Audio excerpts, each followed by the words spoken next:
Day one of the Frank Worrell Trophy is complete and 14 wickets fell in Barbados on a cracking first day of the series. Australia bowled out for 180, West Indies 4 for 57 in reply. I'm Josh Schonafinger, joined all the way from Barbados by Jack Paynter. Jack, what a wild first day of the series it was. Yeah, another action-packed day of a test, Josh. I think 14 wickets fell on the opening day of the World Test Championship final as well. So it's certainly fast-moving and certainly in favour of the quicks. Looking at the scorecard, Jack, all of the wickets fell to pace today. What was the moment of the day? Was there a single bowler who really stood out? Well, I think it had to be Shamar Joseph's opening spell. You know, all the talk sort of leading in was his exploits at the Gabba last time these two sides played. He got 7 wickets there, and he certainly opened with a sort of fearsome spell. It looked like he was on track for a similar haul today. You know, ripped through Australia's top order. Sam Constas and Cameron Green, who was played in that test as well at number 4.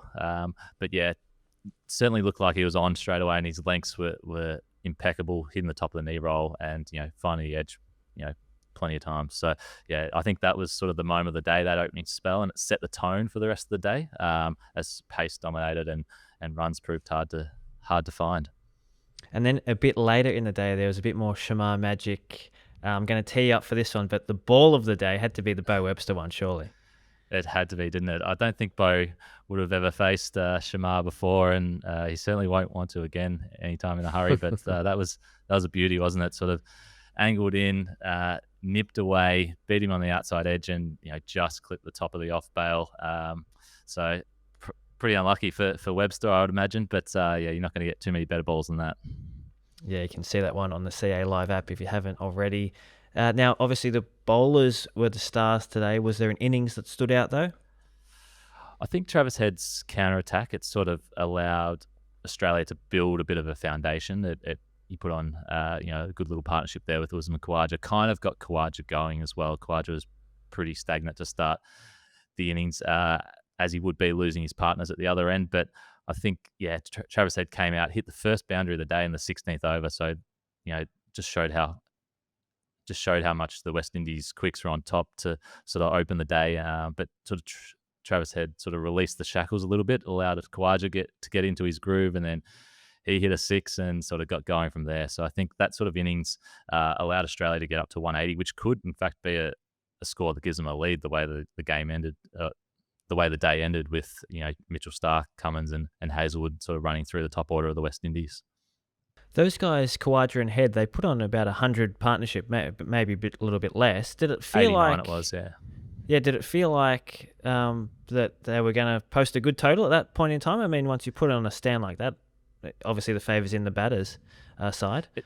It certainly looked like they had the game in control, but it was that man again, Shamar Joseph, came back into the attack, with some really good energy, hit the deck hard, and, you know, got Khawaja sort of on the hook, a bit of a top edge there, and then that Bo Webster dismissal, which, you know, would have got any of the Australian batters out, I reckon. So, it was Shamar who changed the game again and turned it back in favour of the bowlers. We better talk about Jayden Seales as well. 5-wicket haul, a great effort from the big fella. What did you make of his day today? Yeah, he really played a good supporting role to Shamar Joseph. I think made sure that they couldn't get away from the other end, took a wicket early and then came back and mopped up the tail and ensured that, you know, Australia's, you know, sometimes stingy low order that can sort of get away from you a little bit, just ensured that they didn't put on too many.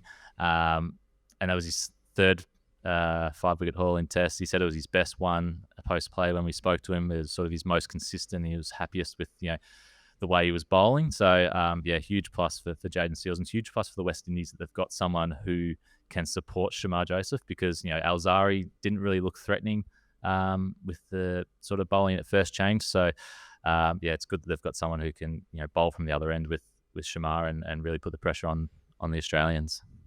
And after play, Shamar Joseph said to the broadcasters that he was giving Jayden a bit of stick in the change room, saying, "Come on, mate, you know, I've already got 3 5-wicket hauls against Australia. You've got none," sort of thing. So, yeah, you better lift your game, and he did today. So, like that little banter between the quicks there from the Windies.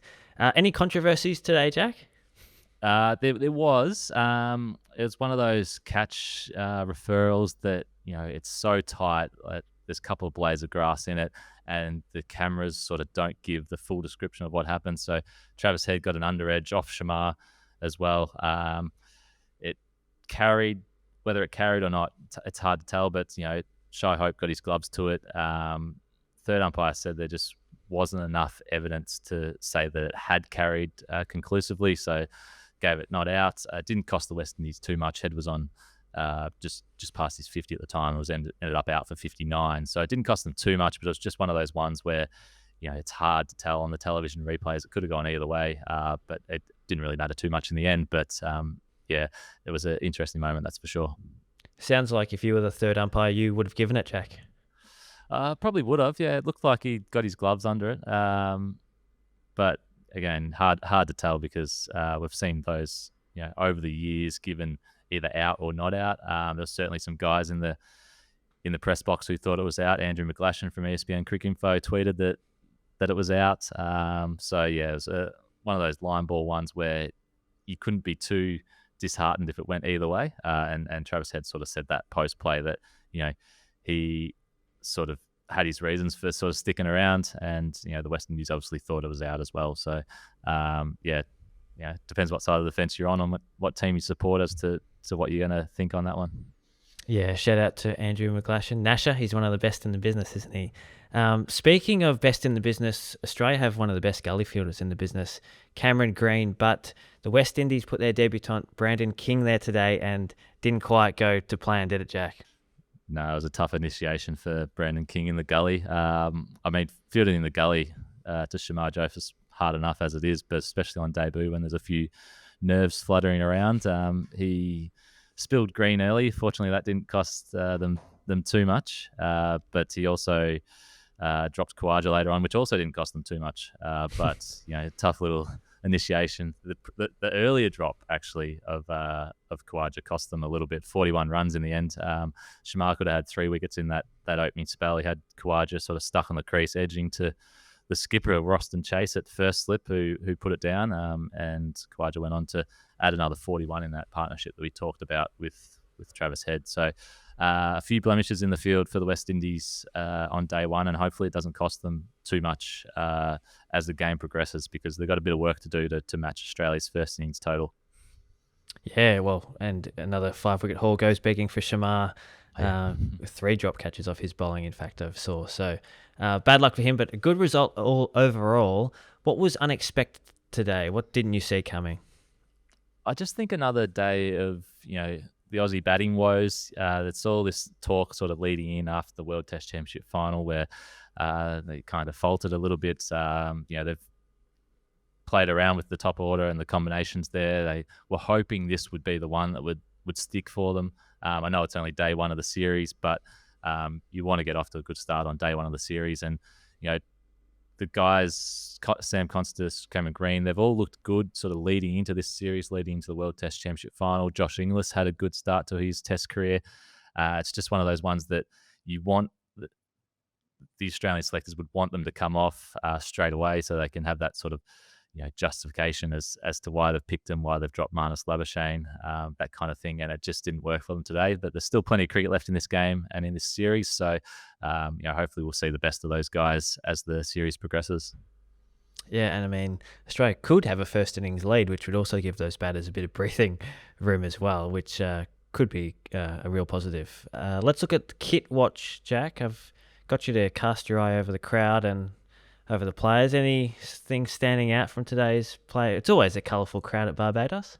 It is, yeah, and there's plenty of yellow in the stands too. Wasn't quite a full house because it's a weekday, obviously a weekday start, but I think the crowd was maybe 60-70% Aussies. There was yellow everywhere, lots of tour groups over here, and one of those in the tour groups was Dizzy Gillespie, the famed Aussie fast bowler, and not quite sure what he was wearing. Looked like a bit of a blue Hawaiian shirt with some patterns on it. It was certainly very made for the Barbadian conditions here.